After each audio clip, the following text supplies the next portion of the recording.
Ser vascaíno é viver intensamente cada rodada, é experimentar o limite entre a esperança e o desespero. Quando tudo parece estar entrando nos trilhos, quando o time começa a embalar e a confiança volta, do nada acontece algo que joga um balde de água fria em toda a empolgação. E foi exatamente isso que o torcedor cruzmaltino sentiu ontem em São Januário. Depois de 4 vitórias seguidas, o Vasco entrou em campo com moral, com o estádio pulsando, acreditando que a 5ª vitória viria para consolidar de vez a virada dentro do Campeonato Brasileiro. Mas o que se viu foi uma noite frustrante, daquelas em que nada parece funcionar do jeito que o torcedor espera. O jogo contra o São Paulo era para ser a confirmação de um novo momento, o retrato de um Vasco mais maduro, sólido e equilibrado. Só que o time que entrou em campo não foi aquele que vinha jogando nas últimas rodadas. Foi outro Vasco. Um Vasco desorganizado, apático em alguns momentos e sem a mesma intensidade que vinha encantando a torcida. O São Paulo soube aproveitar as brechas, foi eficiente nas poucas chances que teve e levou uma vitória que doeu fundo. O placar em si nem refletiu o que foi o jogo. O Vasco teve mais posse de bola, controlou as ações durante boa parte da partida, criou muito mais oportunidades, chegou com perigo, mas pecou nas finalizações e quando conseguiu ser efetivo, faltou aquela eficiência decisiva. Foram 24 finalizações contra apenas 11 do adversário, e mesmo assim o resultado não veio. A bola insistia em não entrar, parava na trave, nas mãos do goleiro Rafael, ou simplesmente saia raspando o poste. Parecia uma daquelas noites em que o destino resolve brincar com o coração do torcedor. E não foi por falta de tentativa. O time lutou, pressionou, buscou o gol de todas as formas, mas quando a fase não ajuda, parece que nada conspira a favor. Enquanto o Vasco esbarrava na falta de pontaria, o São Paulo foi cirúrgico, chegou 6 vezes e fez 2 gols. E é isso que acaba pesando. No futebol, quem é eficiente costuma sair com os 3 pontos, e ontem essa eficiência não vestiu a camisa cruzmaltina. O torcedor saiu de São Januário com aquela sensação amarga de que dava para ter vencido, de que o resultado escapou por detalhes, por distrações que não poderiam acontecer. E para piorar, além da derrota, vieram mais 2 más notícias. O lateral direito Paulo Henrique e o ponta esquerda Nuno Moreira receberam o 3º cartão amarelo e estão fora do clássico contra o Botafogo. 2 desfalques pesadíssimos para uma partida que já seria difícil por natureza. Essas ausências mudam completamente os planos do técnico Fernando Diniz, que agora vai precisar remontar o time. Paulo Henrique vive um grande momento no Brasileirão. É o principal garçom do Vasco, com 6 assistências, o jogador com mais dribles certos, mais duelos ganhos e um dos atletas mais importantes no equilíbrio defensivo e ofensivo da equipe. Não é à toa que vem chamando a atenção até de olheiros da seleção brasileira e clubes europeus. A presença dele em campo dá segurança, intensidade e profundidade pelo lado direito, e a ausência será muito sentida. Já Nuno Moreira tem sido uma peça-chave no setor ofensivo. O jogador mais participativo entre os pontas do campeonato, sempre envolvido em jogadas de gol, com movimentação inteligente e capacidade de decisão. Sem ele, o Vasco perde muito em velocidade, improviso e capacidade de desequilibrar no 1 contra 1. E o técnico Fernando Diniz sabe disso. Na entrevista pós-jogo, ele foi claro ao dizer que o Vasco não fez uma partida ruim, mas que faltou concentração em momentos decisivos. Destacou que o time foi dominante, especialmente no primeiro tempo, mas que pecou nas finalizações e acabou sendo punido por erros pontuais. Ele falou sobre o escanteio que originou o primeiro gol do São Paulo e o pênalti cometido logo depois, lances que mudaram completamente o rumo do jogo. Segundo Diniz, o Vasco manteve o controle durante boa parte da partida, mas perdeu organização depois das substituições, tentando buscar o empate a qualquer custo. E no futebol, quando o time se desorganiza, abre espaço, corre riscos, e foi exatamente o que aconteceu. Agora, o desafio é imediato. Não há tempo para lamentar. O clássico contra o Botafogo já é depois de amanhã, e o Vasco precisa reagir. O time terá apenas 2 dias de preparação, e a pressão é grande. O torcedor quer ver resposta, quer ver atitude, quer ver aquele Vasco que encantou nas últimas rodadas, que jogava com intensidade e confiança. O momento é de reconstruir o ânimo, corrigir os erros e entrar no Newton Santos com o espírito de quem sabe o que está em jogo. Uma vitória não apenas recolocaria o Vasco na briga direta por uma vaga na Libertadores, mas também devolveria a moral que ficou abalada após a derrota em casa. E no meio desse cenário de frustração, uma notícia importante mexeu com o ambiente cruzmaltino nesta segunda-feira. O clube trabalha para renovar o contrato de uma de suas maiores promessas, o jovem Ryan.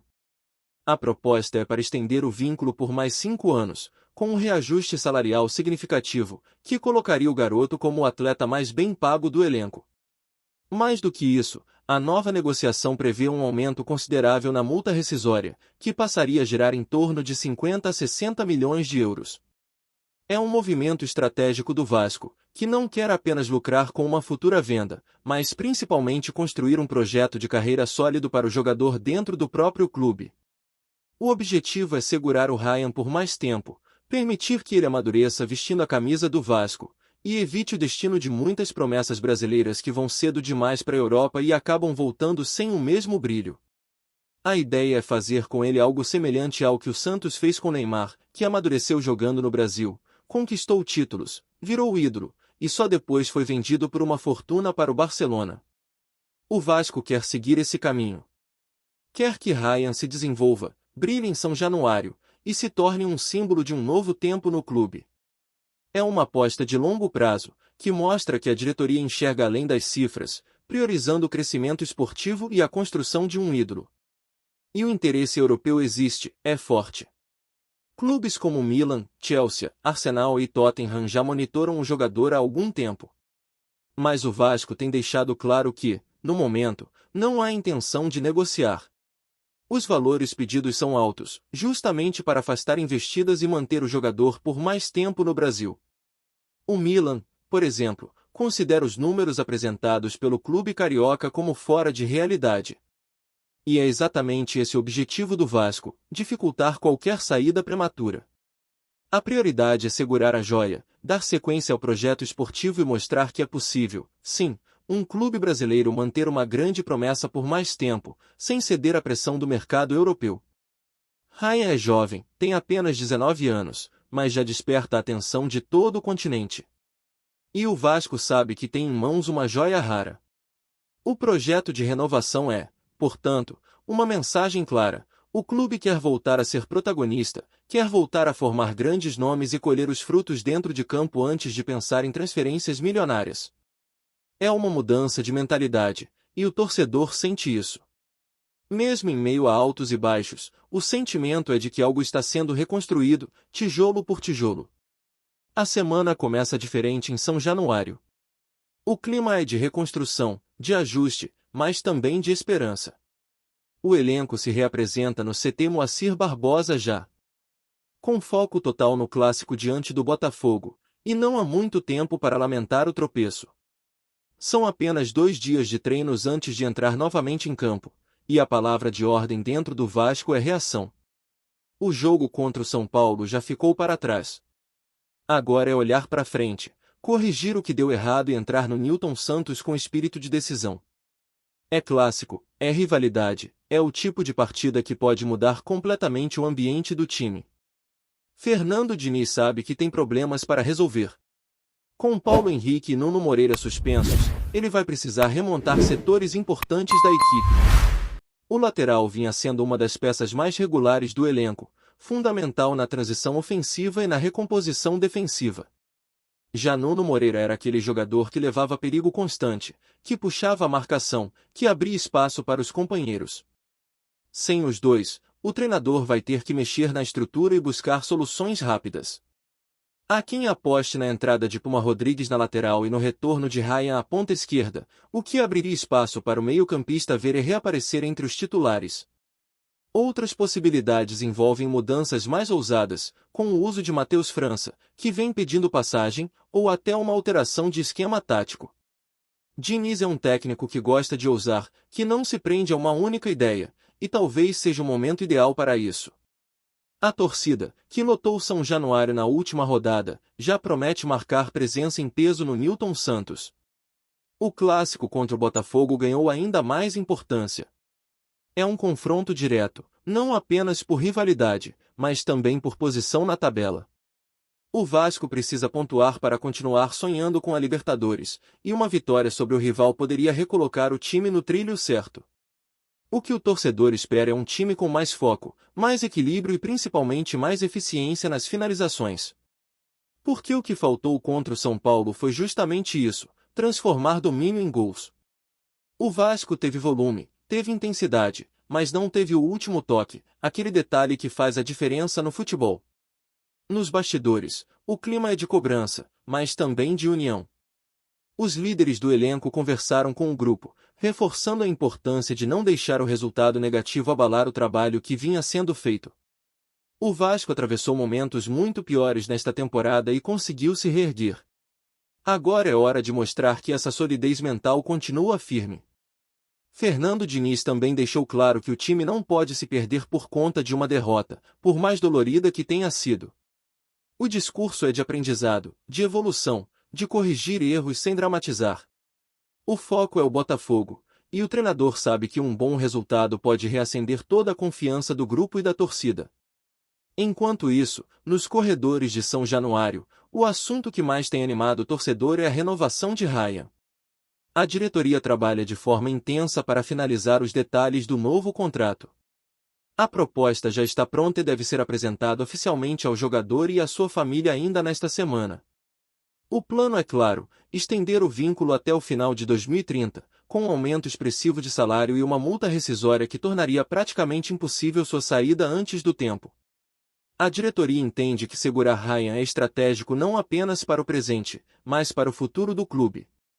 É mostrar que o Vasco voltou a pensar grande, voltou a se organizar, voltou a valorizar seus talentos da base. Essa política de valorização interna é algo que o torcedor vinha cobrando há anos. Ver jovens sendo vendidos muito cedo, sem sequer marcar história com a camisa do Vasco, era algo que gerava revolta. E agora a postura é diferente. O clube quer que Ryan construa seu legado, que viva a experiência de ser protagonista no time principal, que dispute clássicos, que decida jogos importantes, que conquiste títulos antes de pensar em Europa. O projeto é ousado, mas necessário. Porque segurar um talento desse nível é também uma forma de dar um recado ao mercado. O Vasco voltou a ser um clube que se impõe, que tem poder de negociação e que não se curva facilmente diante das propostas internacionais.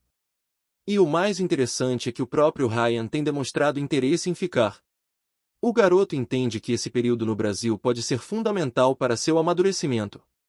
Ele tem apenas 19 anos, mas uma cabeça muito centrada. Sabe que o futebol europeu é um salto enorme e que muitos jogadores que saíram cedo demais acabaram se perdendo.